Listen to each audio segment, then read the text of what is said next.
This is take 3 of my attempted reading of this script that I have written. The first 2 times I tried to read through this, it sounded terrible. The first time sounded like a creepypasta, which embarrassed me immensely. And the second time just seemed a little unnatural. And so what I'm going to do, for the sake of transparency, I suppose, is I do have the script in front of me. I'm going to try to use it as more of just a kind of vocal guide. So yeah, here we go. Vampires don't exist. This is a common lie told to comfort children and to deflect the sins of the bourgeoisie. This past week, I had an eye-opening and livelihood-threatening experience with a vampire of the most real and visceral form that we can know in this world.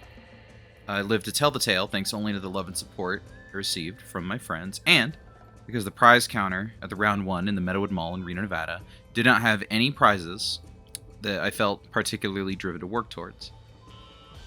So, Castlevania Marble of Souls is a Konami card-gathering marble pusher game. It's a reskin of another marble pusher game called Marble Carnival from 2018, which I also have prior experience with. And that's basically all the information about the game you can really find. Games like this never seem to have any sort of recorded development history, which makes sense when you're not so much developing a game as you are cloaking a credit collector, a colorful con man created to completely consume the coinage of credulous customers. It is here that I will recount to you the tale of my terrible transformation from innocent arcade goer to gullible goon, and admit my foolish waste in the pursuit of a reward with no significance. So last week, I received a generous gift from a family member, in no particular celebration, just out of the blue. It was nice to see.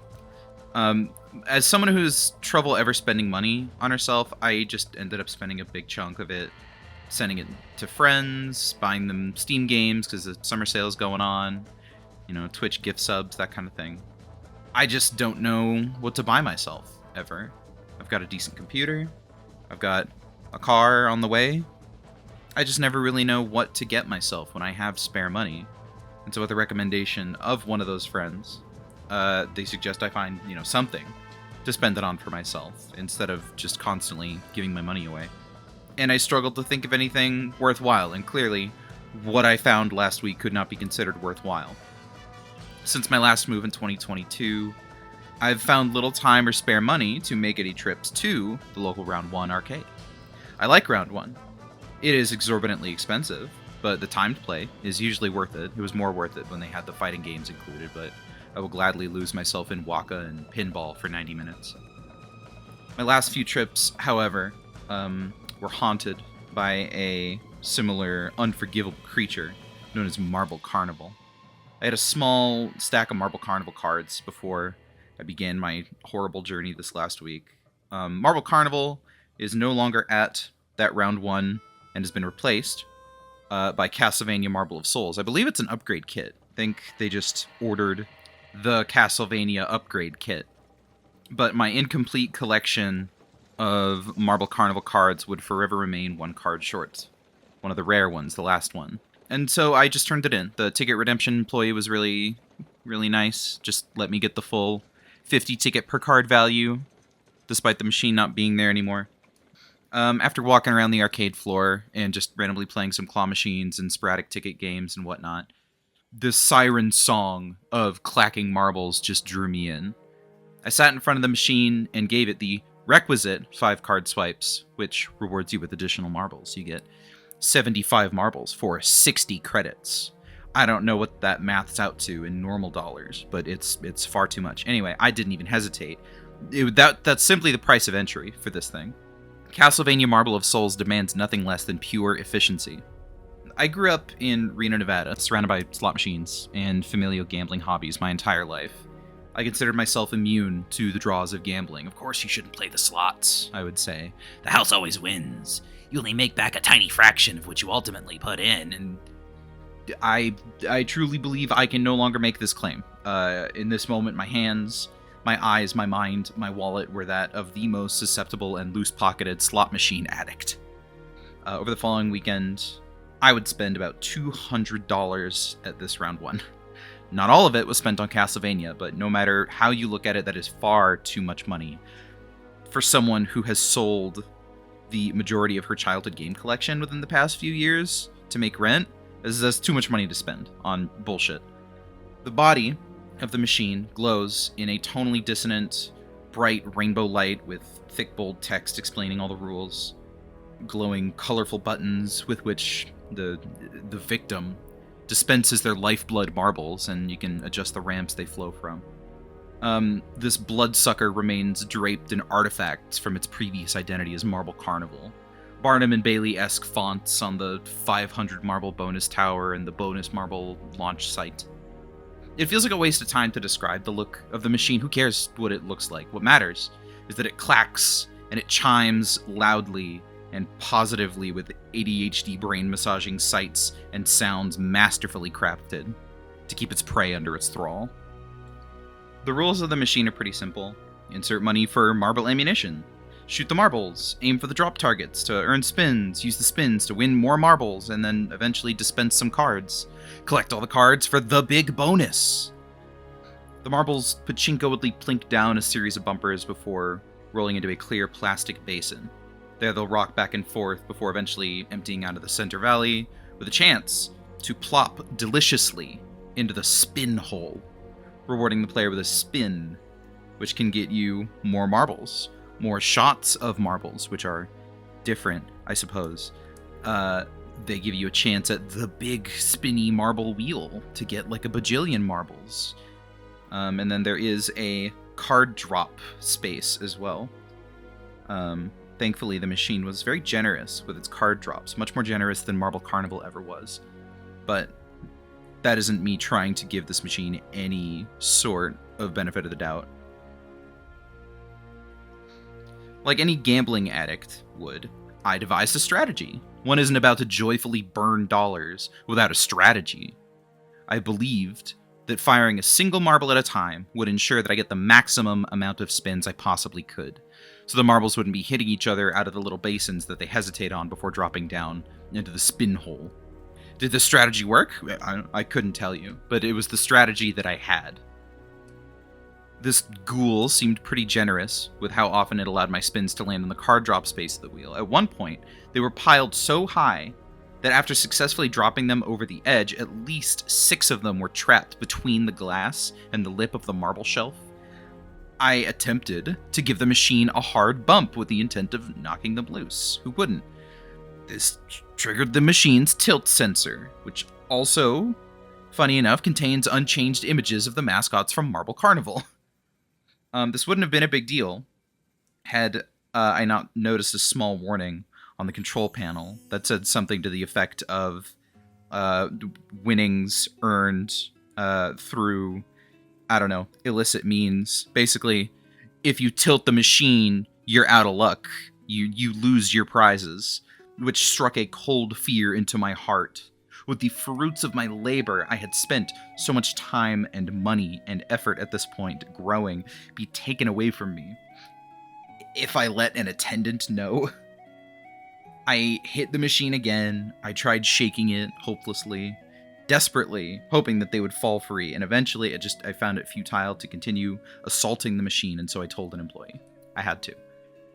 The supervisor walked up, a middle-aged woman dressed in business attire. She seemed tired and overworked, especially considering how busy the arcade was this late at night. It was like midnight. I told her of my plight with a tiny white lie that I had given it a single gentle smack, which had triggered the tilt sensor. I was ashamed of how I had acted in the moments preceding her arrival. How could I admit to her what I had been doing to her innocent, sinless arcade equipment? And for what? A couple of colorful gift cards? For tenths of a prize I wasn't even sure what I would spend on. She took a second to unlock the machine. She struggled a bit, but after she did, she just handed me the cards and closed the plexiglass door. I apologized for causing her trouble, and she hand-waved it Just like with a customer service, no problem, have fun. And she walked away. I would then sit down at the machine right next to it and continue playing, as the technician who would be able to properly reset the beast I was sitting at to a playable state wouldn't be there until the morning. The following day was the 4th of July. I met a friend at round 1 so that we could spend the afternoon just enjoying each other's company. I hadn't seen them in a while. And I had a day off from work, so it all worked out. It seemed like a good plan. I stopped at CVS and took a COVID test. I woke up with a tickle in my throat and a slight cough, but it was negative. I let my friend know. We continued our plan to meet. I arrived at the location and immediately sat down at the marble creature. I played for about an hour, slowly, single marble by single marble, plinking away at the cards that lay within. I, at this point, was already only a single card from the complete set. Soma Cruz is, I believe, the most rare card by design. I had 2 copies of both of the other rares, number 9, which has all of the girls, and number 10, which has Albus and Shanoa from Order of Ecclesia on it. My friend texted me that they were getting out of bed and preparing to drive to the arcade. And I continued playing. And they arrived, and I continued playing, sheepishly going, "I'm sorry, I'm almost done." My friend, in their infinite kindness, paid it no mind and let me know they would be grabbing lunch and that they would come back. I played until they returned and then some. Eventually, I did run out of marbles for that 60-credited attempt, and we had a great time hanging out, just making random attempts at claw machines and enjoying the $1 per scoop round 1 ice cream. We parted, and I still had nearly half of the $110 credit refill that I had put on the play card that afternoon. On Saturday, I returned. I sat down in front of the vampire and submitted a few more swipes of my soul. A wheel spin or 2 later, the machine dispensed my light at the end of the tunnel. Marble Carnival had never afforded me the luck to be blessed with a full set of the cards, but it seemed that this castle's lord had decided to reward me for my loyalty. The last card I needed, Soma Cruz, landed heavily onto the marching rows of marbles below, and a for real, actual gasp heaved my chest. I had plenty of credits left, I had no time constraints to oblige on a Saturday afternoon. I had won. I began my victory lap, just hitting the buttons left and right to dispense the marbles as quickly as I could to take my final prize. The card fell, unceremoniously, and I did it. I had beaten Castlevania Marble of Souls. With a total of 65 cards collected, I had won. Just to get my set of 10. A wave washed over my body of what scared me, and it made me truly realize what I had done. It was relief.